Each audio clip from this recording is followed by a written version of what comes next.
Om Ajnanatimidandasya Jnananjana Shalakaya Chakshurunmilitam Dhena Tasmai Shri Gurave Namah. And welcome to ISKCON of Silicon Valley.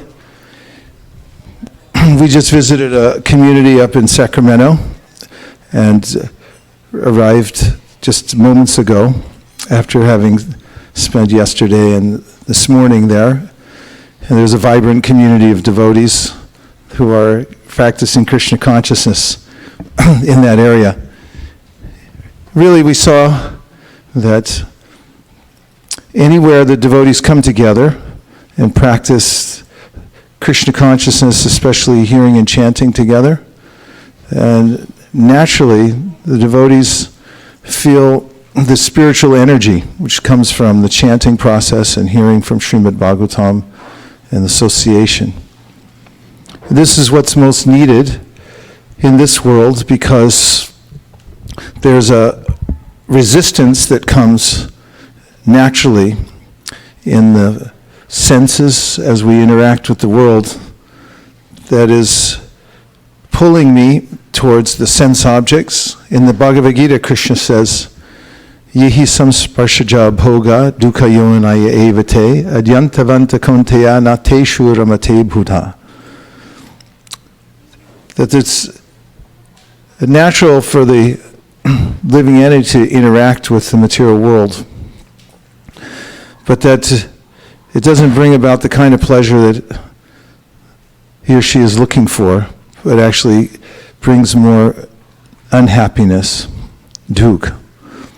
And therefore, he says, an intelligent person looks at this situation and doesn't participate with the senses and the sense objects, but it's not altogether possible to just stop engaging in sense interactions because we have senses and we live in a world.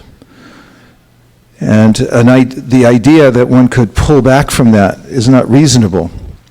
However, Krishna consciousness means to use the senses for a higher purpose in dedication. And in that way, the senses become purified and actually satisfied. So there are three paths described in the Vedic scriptures. One is the path of renunciation. Another is the path of enjoyment. And the path of devotional service is the path of dedication. In renunciation, there's an artificiality because, as the example Srila Prabhupada used to give, if I walk into the Bank of America and I boldly declare that I renounce this bank, people will consider my declaration to be ludicrous because I don't own the bank. And this is compared to this idea of renunciation, that I renounce the world, because it's not mine to renounce. And then there's the path of enjoyment. Sometimes we see that there's a drive to be comfortable in the world. Well, nothing wrong with comfort, but to amass wealth or simply to find the ways in which one can avoid misery and try to enjoy as much as possible also doesn't work out well because there's a lot of interference in that process. For instance, trying to enjoy, I might get the opposite result because I don't know how to enjoy in this world. And naturally, whatever kind of enjoyment I take, there's a limit to it. For instance, with eating, there's only so much you can eat before you don't want to eat anymore.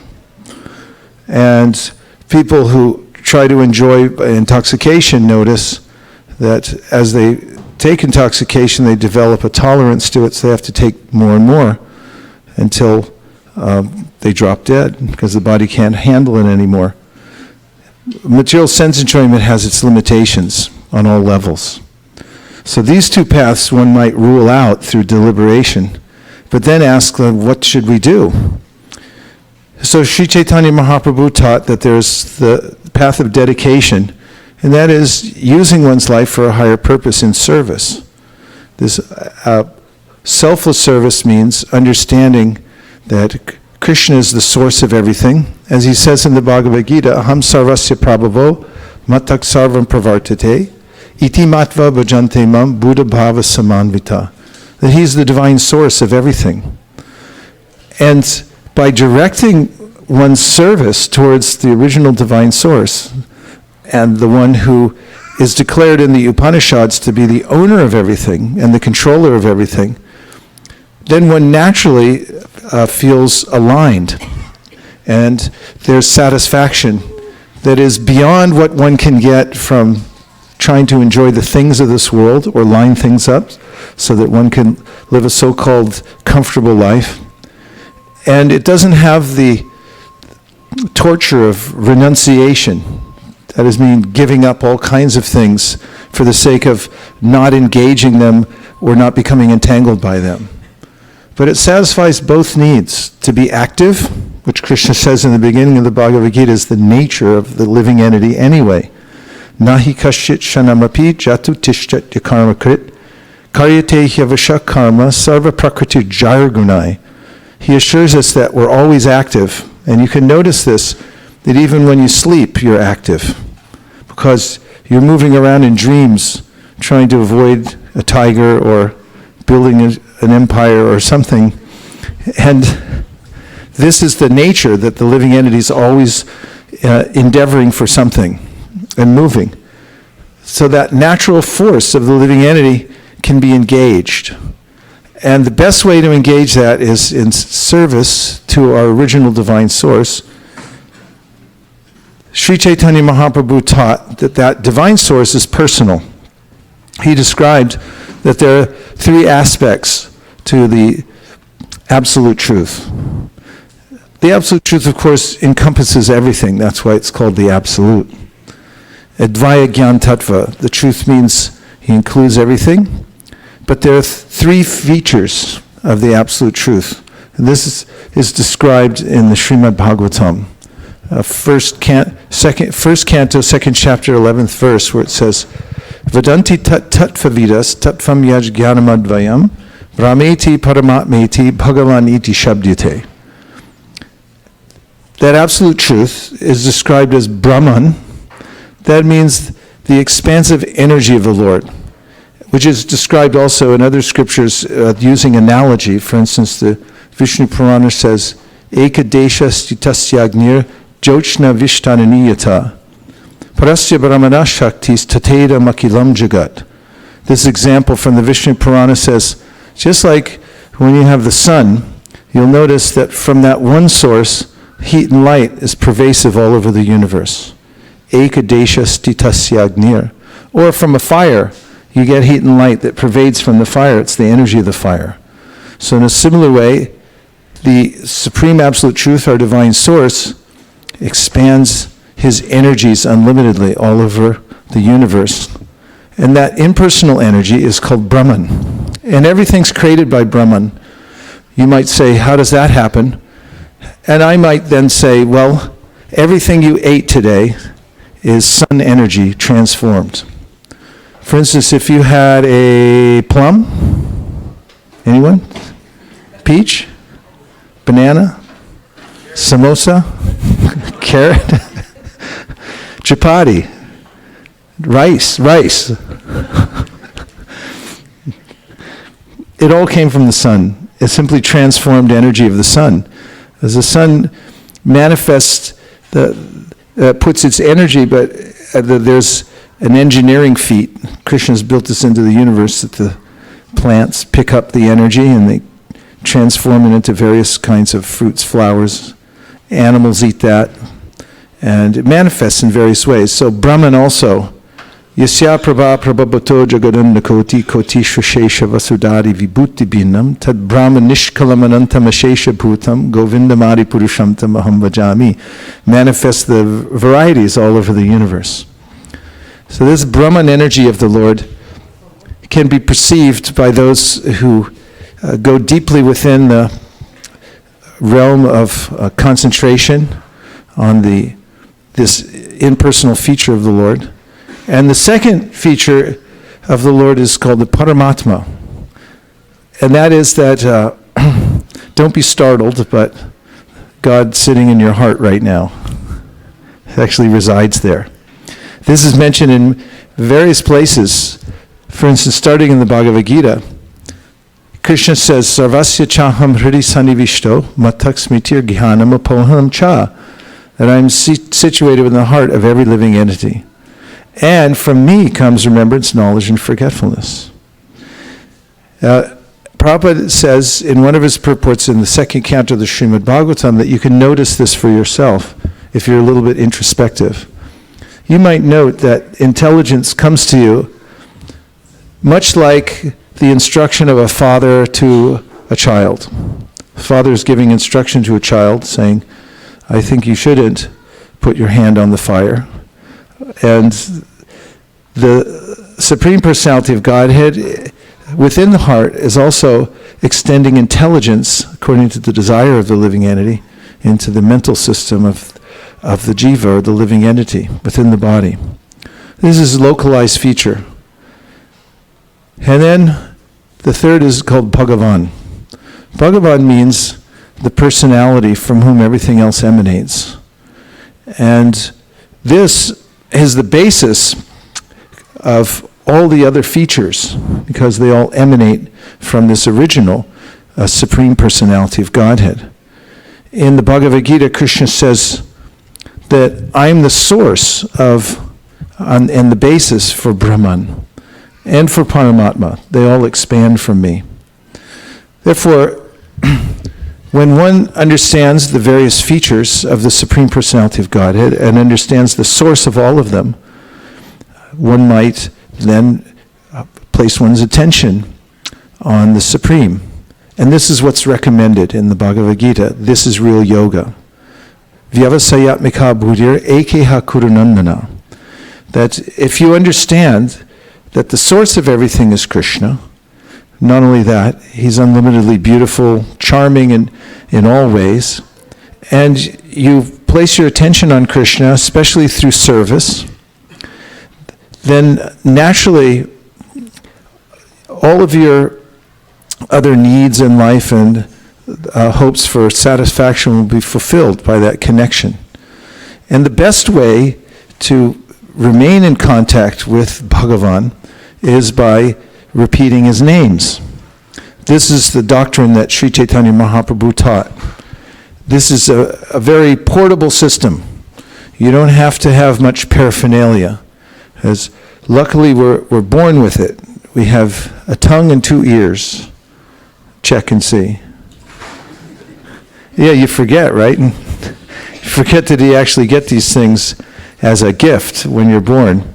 But you'll notice that you have a tongue and 2 ears. In the Chaitanya Bhagavat, the author says, note in the world that there are a lot of other living entities that have tongues, that can't use them to chant. And like dogs have tongues, cats have tongues. What else? Snakes have tongues, forked tongues. Frogs have tongues.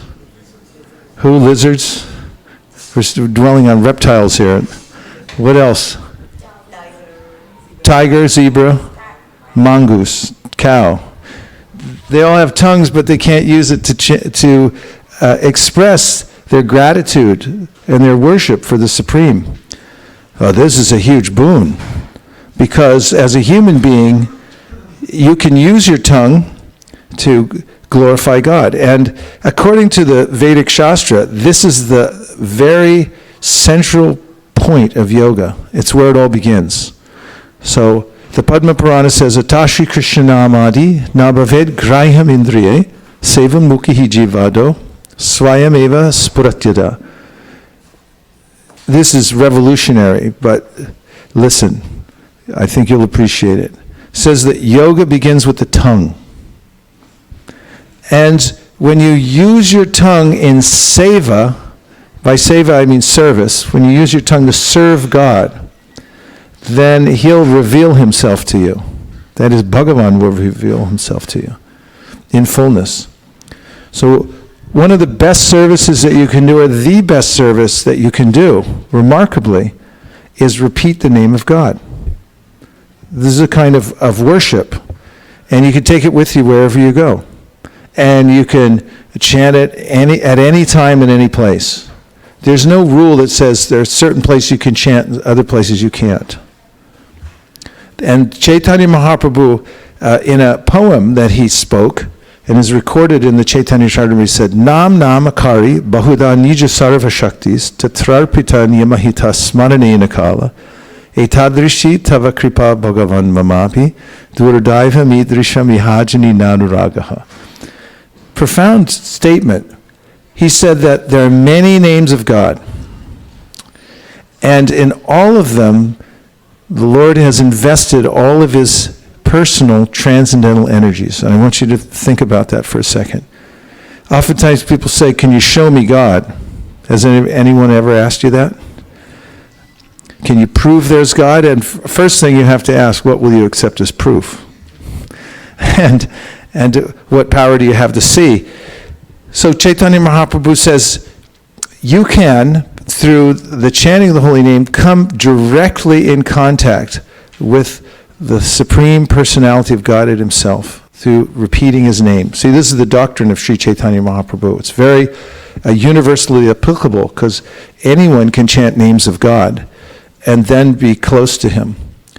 There's an example that we might be able to appreciate about it in relationship to our own name. For instance, if you get somebody's name, then it's a lot easier to find out everything about them, right? I mean, especially nowadays, somebody gets your name, they can look you up. So that's that guy. So the name, it's connected to the person. And then there's, as one of the great teachers of the science of bhakti, Haridas Thakur said, that in this science of chanting the name of God, repeating the name of God, there are primary names and secondary names. So the primary names are names that are very intimate. For instance, all of you probably have more than one first name. I'm guessing.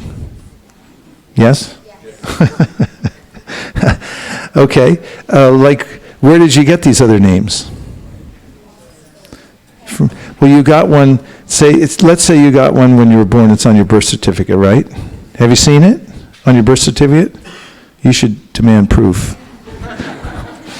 You have it? She'll show it to you. Okay, and besides your legal name, besides your legal name, do you have any other names that your brother calls you? Or your family calls you? Your mom calls you? What does your mom call you? Beta? And beta means? Son. Okay, Beta. Any other names? Well, I would just put him on the spot. Does anybody have any nicknames? Yes? Manny? Who said Manny? Okay, Manny. many nicknames. Sometimes we don't want to say what they are because somebody knows what your nickname is. He's like, oh, that's kind of like, you know. But it's very personal. Somebody who knows you well, like, you know, your best friend, or like your friends, they might call you a certain thing. And then there's your mother, father. They have a certain relationship with you. They might call you something sweet, Beta. And then there's lovers. They call each other by, you know, all kinds of names, Schmoopy and this and that.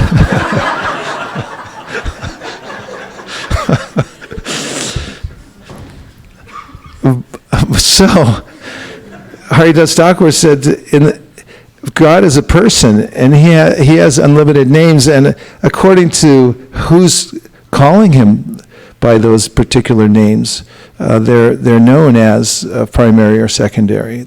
Those that are spoken about him in relationship to his intimate association with his devotees, like Yashodanandana, everyone say. This is a name that means he's the son of Yashoda. I mean, that's really kind of intimate. Even in the world, if you study world religion, and you talk about the ways in which people have relationships with God, you'll see, well, there's a relationship with the Son of God. Christianity, there's a lot of this. And then there's ideas about, the Holy Ghost. And then there's ideas about just being a servant of God, but it's a little nondescript about who you're actually serving or how to serve. Maybe it's more like serving humanity to serve God. And although, in some traditions, there are ideas like there's bridal mysticism in Christianity, where there's this idea of, a more intimate kind of a connection with God and more esoteric teachings. But it's all about our relationship one way or the other. And the more defined that relationship is by having clear knowledge about who the Supreme Personality of God it is, how we have a relationship with Him, and how that relationship is enacted. How is it carried out? In other words, what kind of things could you do in your day, if you live in Fremont, for example, to actually express your service to God and your connection with Him? What could you actually do? Is there a way to do that?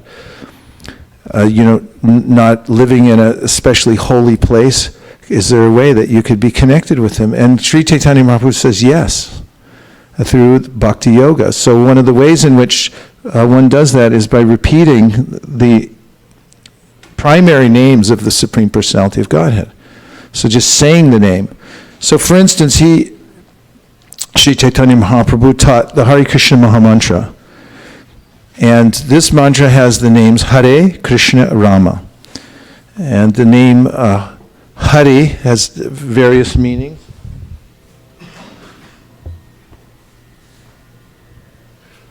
That means the energy of the Lord.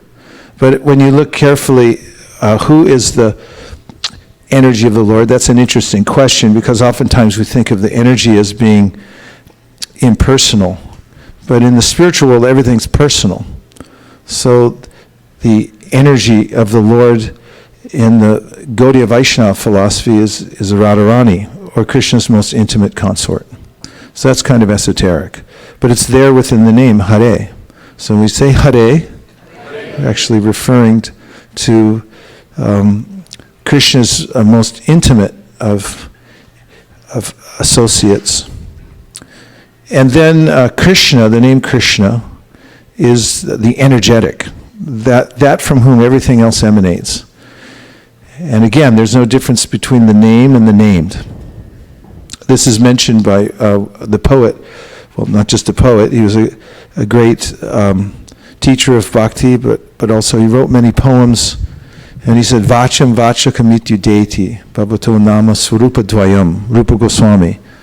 He said that there's no difference between the name and the named, but then he said, but there is a difference.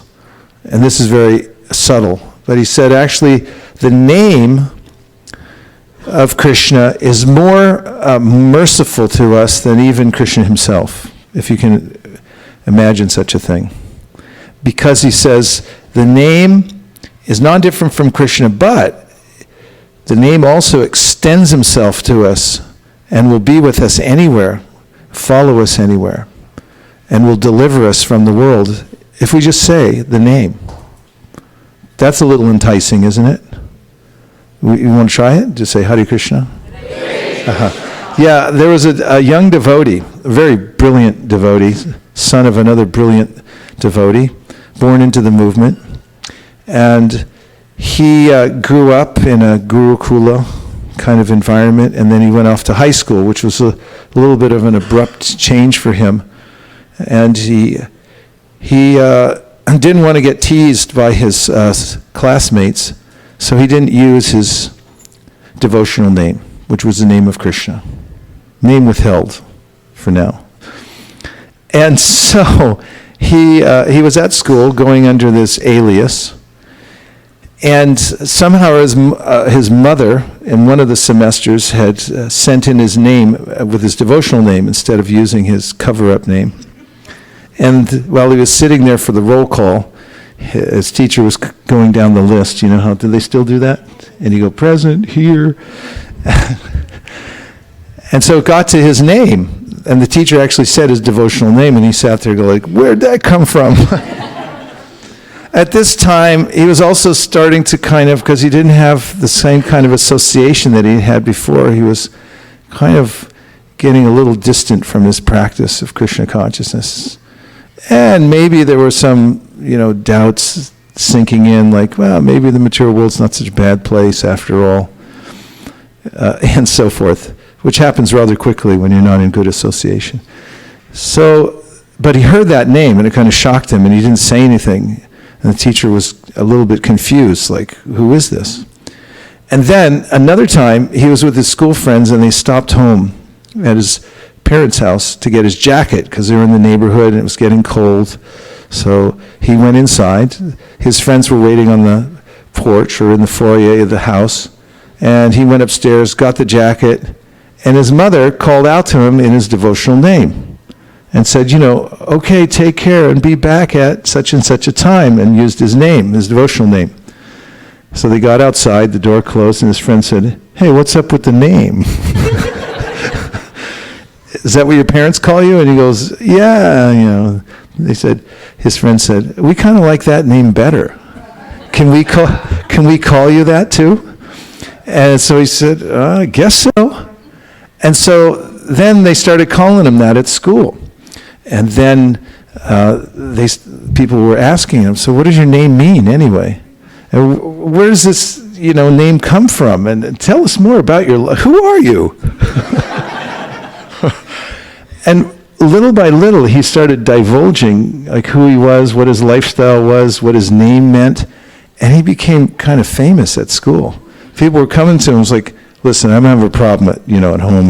Like, can I ask you a few questions? Maybe you can help me out. So one thing after another, and when he realized, his very powerful realization was that the name actually grabbed him and pulled him back. It was a very personal experience that he had received that name by Krishna's grace from the place he had been born in the family of devotees. And he had given himself to Krishna, and then he was drifting. And the name actually took him by the hand. It was kind of gentle the way the holy name brought him back, but guided him back in. No, a little more to the right. Okay, over here. Okay, gotcha. Back in. And so he saw how Krishna's name is fully active. In this way, Rupa Goswami is saying, actually, Krishna's name will follow us everywhere and remind us that actually, you do really want to be with me. And I'm here for you. I'm reaching out to you. This is why Rupa Goswami says the name is more powerful than the named, because he goes anywhere. And we know that because we take the name all kinds of places. We take this process of chanting Hare Krishna and we take it to the streets even. And sometimes we'll chant in front of bars, things like that. I was once in Tokyo and we went on a little Harinam. I think there were only 3 of us or something. I was distributing some Japanese books. One of them was Easy Journey to Other Planets. And we stopped on a little corner section to chant Krishna's names out loud so people could hear it. And there was a shop nearby. I didn't know what the shop was, but I saw this guy come out, and he had an apron on. And he was watching us really curiously. So I went over to him, and I showed him the book, The Easy Journey to Other Planets, in Japanese. And I talked to him a little bit, and he bought it. And then I looked inside. He walked back in. It was a butcher shop. And he was sitting back there amidst the carcasses and stuff. I won't get too graphic. I guess that was enough. And, blood everywhere. I said I wouldn't do it, but I am doing it. And there he was, sitting behind his counter, big cleaver, and he's reading this book and listening to the holy name, really in written form. First he heard it outside, and then he saw the book, he picked it up, he went inside. Now the holy name entered his shop inside, and now it's entering his head because he's reading it, and once it gets in your head, you can't get it out. That's the problem. The gopis said that Krishna is like mango sap. Once he gets in, you can't get him out again. really hard. Even at the time of Chaitanya Mahaprabhu, when India was ruled by the Muslim rulers, they were hearing the associates of Chaitanya Mahaprabhu chant Hare Krishna, and they would come home and they'd complain to their superiors, and they say, these guys all day long, they're saying Hare Hare Hare Hare, Hare Krishna, and the Muslim ruler said, so they chant Hare Krishna because they're so-called Hindus, but why are you chanting Hare Krishna? And then they said, we can't stop. Once we heard it, we can't stop. There's another devotee I know as a longtime devotee, maybe 40 years, chanting Hare Krishna. He's Japanese. And one day he had been to the park. There's a park in Japan where everyone goes to let loose. They wear all kinds of crazy costumes. They pretend they're Elvis Presley. They do all kinds of crazy stuff. Because normally, Japan is a very conforming society. People wear the same kind of suits, they walk the same ways, and they need an outlet. So anyway, this is called Harajuku. And the boys used to go there and do Harinam, chant the holy names. So this one person was walking by and he heard the Hare Krishna mantra. He was intoxicated at the time. He got on the train, he was going home, but the mantra wouldn't come out of his head. So he went to the last train stop, and he got on a train and went back to Harajuku to find out what it was, why he couldn't get this mantra out of his head. And then, of course, he became a devotee. So the holy name extends himself to people everywhere, and then it gives personal association. Through the power of the name, people become influenced, and they start to chant Hare Krishna and take up the practice of spiritual life. So this was the teaching of Sri Chaitanya Mahaprabhu, that take advantage of this chanting. This is the main process. He had learned it from his guru, because when he took initiation, that is, Chaitanya Mahaprabhu took initiation into the Sampradaya, and he had received the name and the process of chanting from his guru, Srila Ishvarapuri. And his guru told him a mantra from the Brihat Naradiya Purana. And the mantra says, Harinama, Harinama, Harinama eva kevalam, kalau nasteva, nasteva, nasteva, gatiranyata. That in the present age, which is called Kali, there's no other process that is effective except for chanting the holy name. And it says it 3 times. So Chaitanya Mahaprabhu took that instruction from his guru and he applied it. And then he taught that teaching to people. He taught that instruction to people all over India and got them chanting. And so in his Sampradaya, those who are following Sri Chaitanya Mahaprabhu, the main focus of their practice is the repetition of the divine name of God. Does that make sense? Okay. Now today, outside, we have a special booth, and in this booth, you'll be able to sign up for our ongoing japa instruction. We have ongoing teachings of how to do the japa, this personal meditation, mantra meditation. You can sign up for any level that you'd like to sign up at, so that you have a steady practice. And then you can check in with any of the mentors who are running the program, and then you can stair-step your way up to higher and higher levels of practice in the mantra meditation. And this would be definitely a kind of a serious spiritual practice that will help you help yourself move up in the practice of bhakti yoga. That'll be right outside. Is that correct, Shraddha? Like before, is a tent? Yeah, there'll be a tent out there. And you can, if you dare, to go in that tent and meet some of the teachers in there, they'll take you through a lesson on how to chant the japa of the Hare Krishna Mahamantra, and then you can sign up and you'll be on the list. And that's definitely a list you want to be on. As you'll notice it, once you sign up and you go home tonight, you'll be thinking, oh, I'm on this list. I better do my chanting. Because when I come back, then I'd like to report that, I actually did it. I did my homework. And then you could start at a very simple level, but then you'll notice some traction in your spiritual life. And now we'll take a couple of questions to expand the conversation. Yes?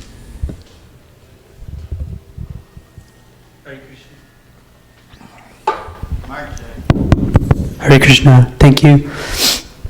I was just wondering exactly what that verse from the Brihad Naradya Purana, what it's saying you need to chant in order to achieve, like what specifically cannot be achieved besides chanting? Oh, you mean what other processes won't get you there? No, what is the goal that it's talking about? Oh, I see. Yes, well, the goal of chanting really is to develop love for Krishna. This was the stated goal by Sri Chaitanya Mahaprabhu. He said, Prema Pumarto Mahan.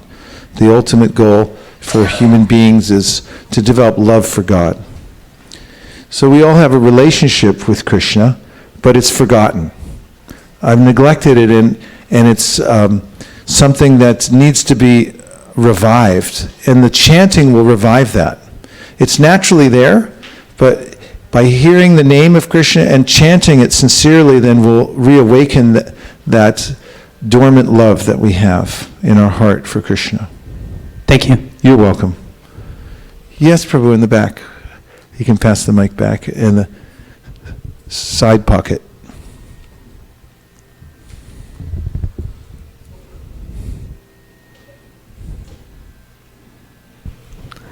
I got it to work. Good. So, for those of us who are still somewhat in the material world and confused, and we're faced with decisions of dilemma almost on a daily basis, whether it may be at work or at home, of what is the right thing for the people involved, what is the right thing for me. In difficult decisions of that sort, when we turn to the Bhagavad-Gita or any of the other scriptures, it feels like it leaves you in a more confused state. Would you dive a little deeper on that, on how to travel from confusion to clarity? That sounds like a good title of a book. Yeah, thank you for the point. This is natural state of affairs. You said anyone involved in the material world, but anywhere. Someone can be deeply involved in spiritual practice and they'll still be faced with difficult decisions. We're in a multi-dimensional universe, and there are incompatible energies which are at conflict here. And so, to answer your question, it's very similar in spiritual life to any discipline that you have. For instance, if you decide to play the violin, and you go to the store and just buy a violin, you might watch some YouTube videos, but even that is a little bit of direction, personal direction, because somebody on the YouTube is going to be encouraging you that you're really going to be bad at this for the first 2 years or something, and they might tell you how to play it and so forth. But if you meet a teacher who you can sit with and bring the subtle difficulties that you're having, besides looking at the book and doing your own home practice, if you have somebody you can go to who's already mastered the violin, then they know. You see people have mastered anything. They've been around for a while. They've dealt with all these things, and then you can ask them about it. What do I do about this? What about that? And you can get fine-tuned guidance. So that's Krishna recommends in the Bhagavad-Gita that you should have tadvidi pranipatina pariprashnena sevaya upadakshanti te jnanam jnaninas tattvadarshina. If you want to know more about the spiritual science and the subtleties of it, approach somebody that's practiced it, who's seen it, who's living in it, has taken a dip in the ocean of transcendental knowledge. And then you can fill in the questions that are between every line of the book that you're not sure about. So that's really the best way in any discipline, but very particularly in the practice of bhakti. It's very much helped by guidance, good guidance. So you can find that mentors who can help you. They're called shiksha teachers, shiksha gurus, who can help guide you. Does that help? Okay, good. One other just general thought, as far as aligning ourselves, because you brought up being in a complex world, we're living in a material world. So what's very helpful is to make a determination about what your ultimate goal is. Yes, you'll have to do your duties in life. You'll have to work, make money, take care of your family, or whatever else you have to do. At the same time, you should have a clear idea of what your ultimate goal of life is on the spiritual side. And if it includes increasing your service, your level of dedication to God, to Krishna, then you can make decisions in your life based on what's best for that ultimate goal. For instance, you might have a situation where you're changing jobs. That happens a lot here in Silicon Valley. Projects finished, canceled, whatever, and now you have to do something else. And so now you have a choice. You can move further away from a community of devotees, your association, and make a lot more money, or you can earn less, be closer. Looking at all sides and seeing what's best for my service that keeps me closer to my practice. If you make decisions based on that, you'll never make a mistake. That helps. Yes, Prabhu. 1, 2. Right under the Sri Pancha top of his lotus feet, there's a gentleman who's being blessed right there who has a question.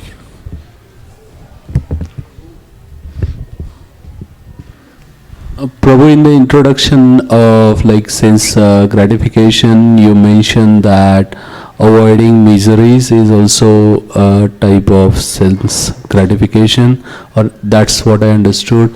Can you elaborate a little bit on that, in what sense it is? Well, in one sense, if you look at any modern city, it's kind of a fortress. Or let's look at a modern neighborhood. Every house is actually more fortified than a king's castle in times of yore.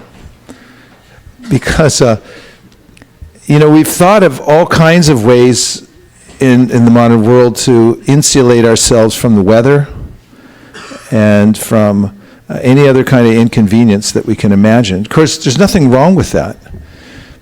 You have to have a normal comfort, a level of comfort according to Maslow's hierarchy of needs, so that you can actually think spiritually. Because if you're too disturbed, you don't have enough to eat, or you don't have a decent place to stay where you feel comfortable and safe, you're not going to be attacked or something like that, it's very difficult to practice spiritual life and have refined thinking. So we're not talking about giving all that up. But there is a sense in the Bhakti teachings that you should take what you need to be on enough of a comfortable level just so that you can acquire more about the absolute truths. So the verse says, Kamasa nendriya pritir labo jiveta yavata jivasya tattva jignasya narto yash cheha karmabi. That don't invest in more and more sense gratification. Rather, take what you need so that you can live a healthy, reasonably balanced life so that you can practice spiritually. And we find anyway that the more stuff you collect, the more you get. If you get more, it doesn't necessarily mean it's going to make you happy. It just becomes a burden. Did that help? Okay. The other point that's made again and again in the Bhakti teachings is that you can't avoid misery altogether. It'll find you somehow or other. As the Chanakya Pandit said, it's like calf. When the calves sometimes are separated from the mother just temporarily, and then they let the calf go at the time of milking, and they just zoom right into the herd, and they find their mother. It's uncanny. I'd heard that before, but then I actually saw it. That the calf goes right for its mother, knows where it is, and even there's hundreds of cows. So our karma finds us, no matter where we go. Wherever you go, there you are. Oh, yes. 1 second. She's next. Later. Hare Krishna Prabhu. I was just wondering that, when Sachinandan Maharaj was here, he was doing a Japaka workshop. He was mentioning that the more we chant, the perfection of chanting is when you close your eyes and you're chanting Krishna's name, and you should be able to see the form and the pastimes.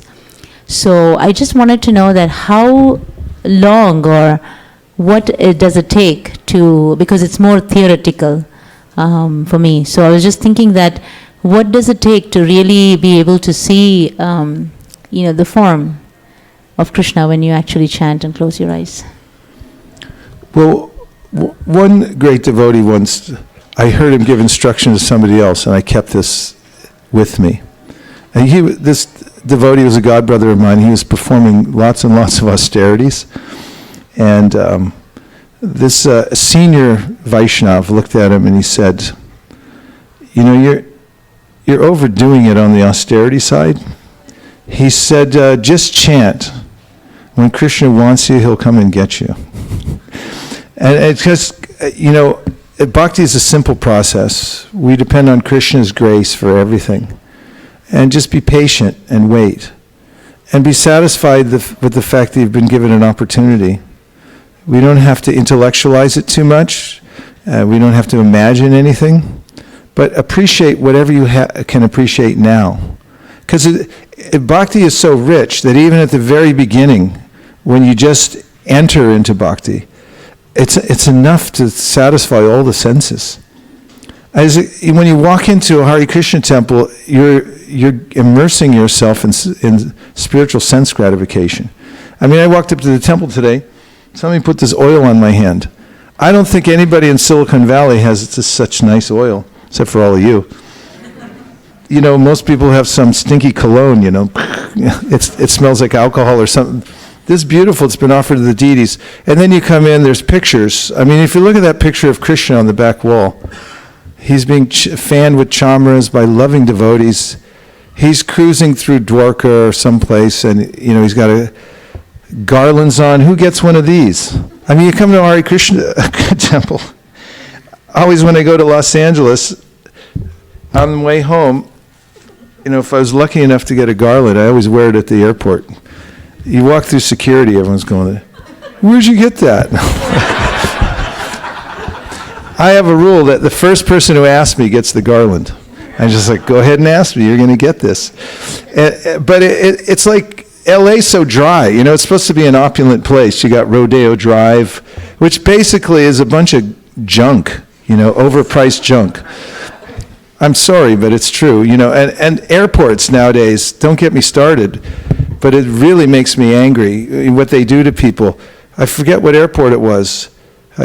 We got down recently, it was Italy or UK or something. As soon as you get off the plane, it's New Delhi too, even the Indians are doing this. You get off, you got to walk through 10 miles of duty free. You know what I mean? There's no other way out. And they make you wind through it. And what is in the duty free shop? 3 things. Alcohol, which is the stupidest thing on the planet. You can light it with a match. I've seen this, and then they're like, let me drink that. And then you've got cigarettes, maybe that's the stupidest thing, to breathe hot fire into your lungs. It's crazy. And then you have perfume. So that's what you get in the duty-free shop. And this represents everything you get. This is the extent of what you can come up with in the idea of enjoyment in the material world. It's ridiculous. It's insult to injury. But if you come into Krishna's temple, everything smells sublime. It's the best of everything. There's beauty everywhere. And the music is nice, the association is nice, and your senses become just immersed in spiritual sense gratification. So this is something very nice. There's a sweet called a Simply Wonderful that was invented, I think, in the Hare Krishna movement. And it's explosively tasty. And Prabhupada once, when he called it the Simply Wonderful, he said, Our philosophy is simply wonderful. The devotees are simply wonderful. The food is simply wonderful. Everything's simply wonderful. So when you start Krishna consciousness, you'll experience for yourself, it's all nice. It just keeps getting better, and it's not that you reach a point and you go like, there it is. It's unlimited. You keep growing in Krishna consciousness, so it's expansive. So just wait. Yes? Hare Krishna Prabhu, first of all, thank you so much for clarifying the difference between Brahman, Paramatma, and Bhagavan. I had doubt about this thing which I clarified. And I wanted to share about regarding why Krishna's name is so powerful. So I want to share one beautiful shloka in Nectar Devotion. If you permit, I can read. I permit. Yeah, thank you. So, Nam Chinta Mani Krishna, Chaitanya Rasa Vigaraha, Punna Sudhya Nitya Mukto, Vinatva Nam Namino. So, this is a very beautiful shloka, and the meaning which says, Krishna's name is same. The holy name of Krishna is transcendently blissful.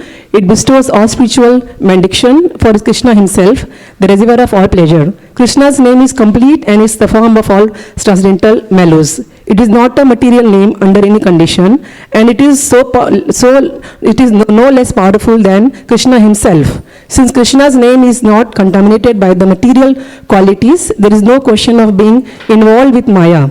Krishna's name is always liberated and spiritual. It is never conditioned by the laws of material nature. This is because the name of Krishna and Krishna himself are identical.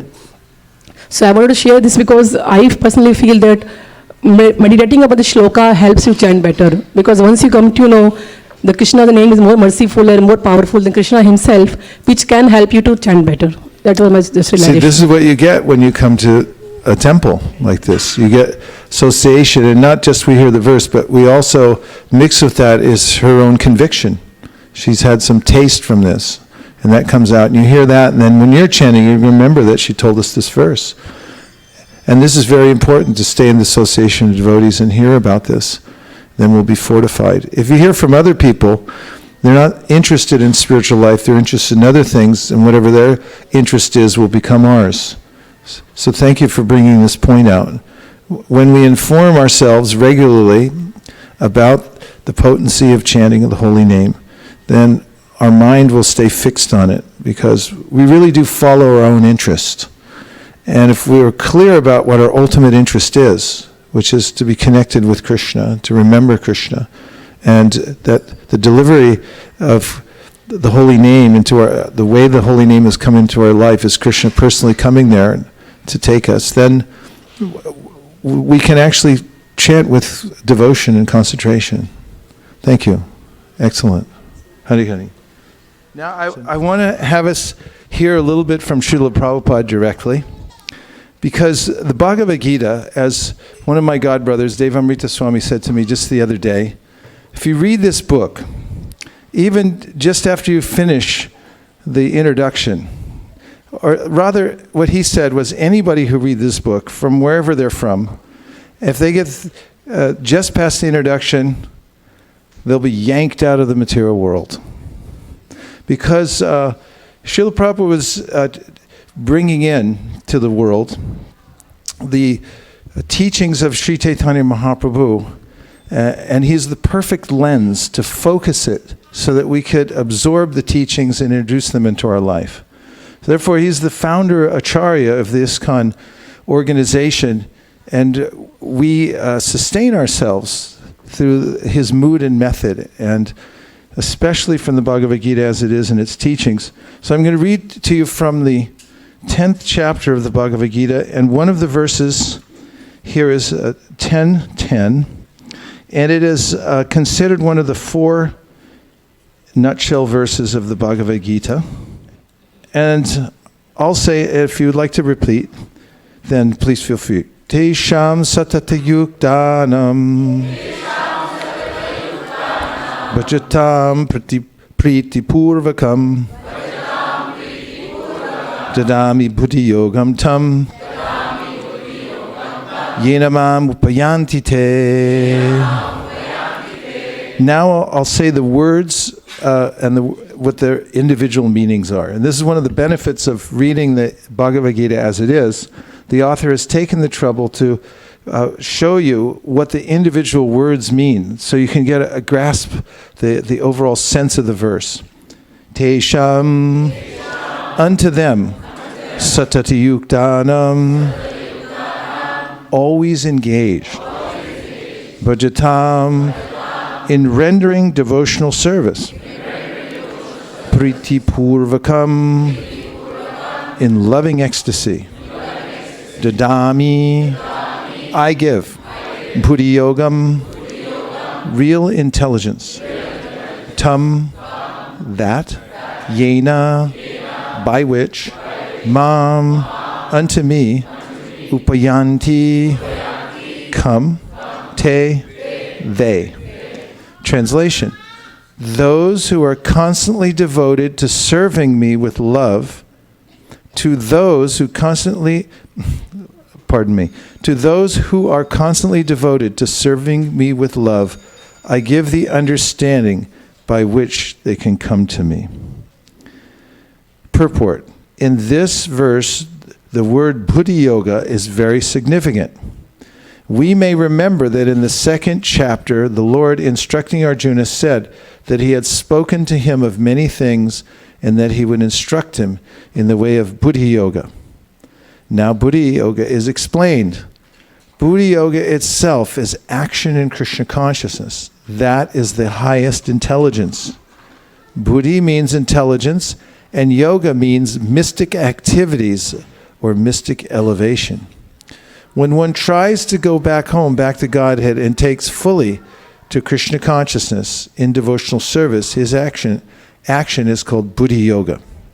In other words, Buddhi Yoga is the process by which one gets out of the entanglement of this material world. The ultimate goal of progress is Krishna. People do not know this. Therefore, the association of devotees and a bona fide spiritual master are important. One should know that the goal is Krishna, and when the goal is assigned, then the path is slowly but progressively traversed, and the ultimate goal is achieved. When a person knows the goal of life but is addicted to the fruits of activities he is practicing, he is acting in karma yoga. When he knows that the goal of life is Krishna, but he takes pleasure in mental speculations to understand Krishna, he is acting in jnana yoga. And when he knows the goal and seeks Krishna completely in Krishna consciousness and devotional service, he is acting in bhakti yoga or buddhi yoga, which is the complete yoga. This complete yoga is the highest perfectional stage of life.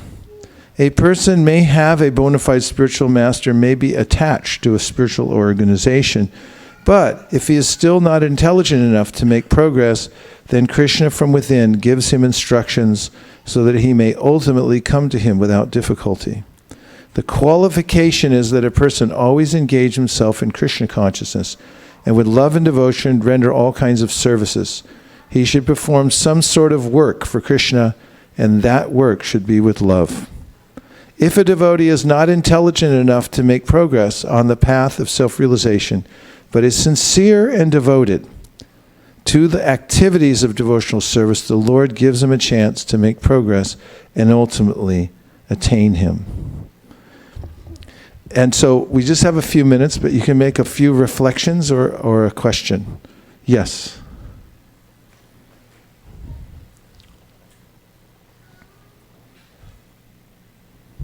Hare Krishna Maharaj. In the Nectar of Devotion, there is a statement that it says that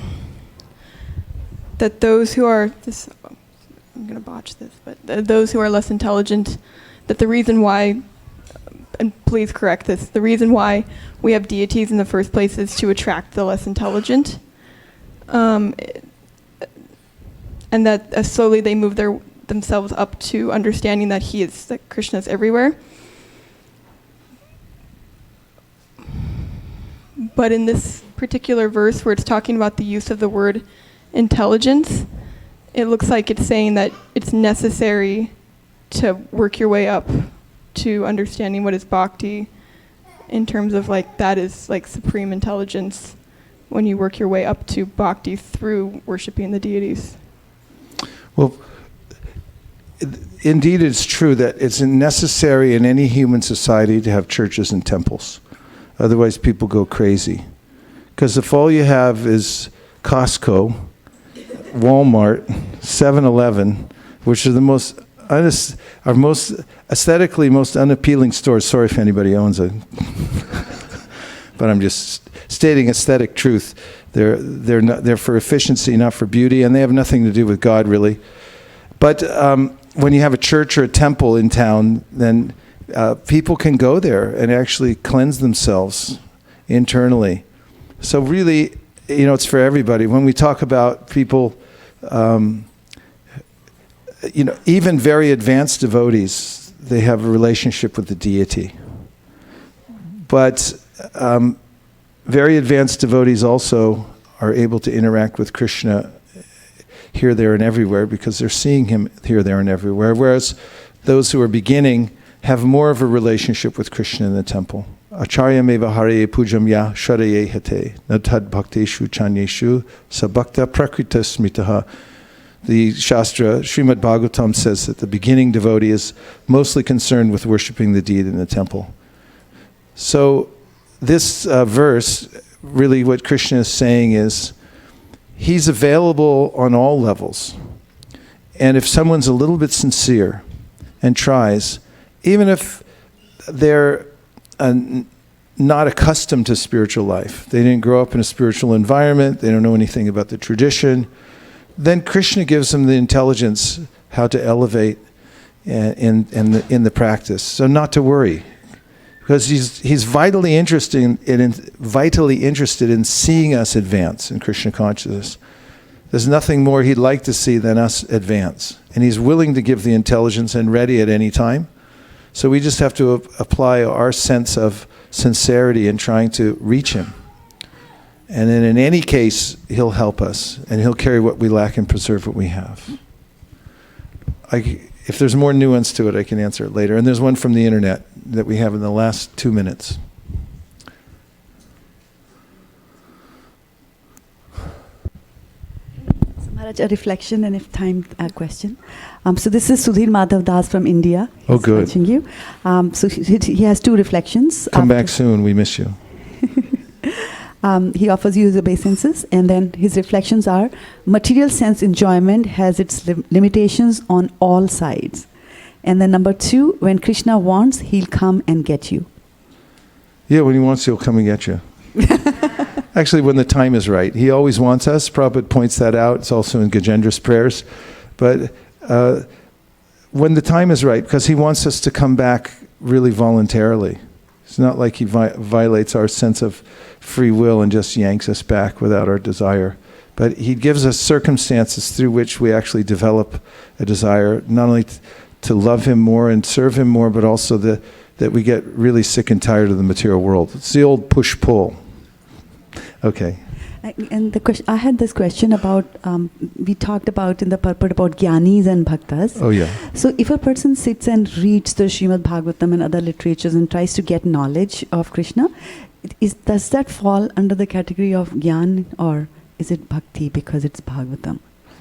Well, technically when you're practicing spontaneous devotional service, there's no sense of trying to figure anything out. You're just naturally attracted to Krishna.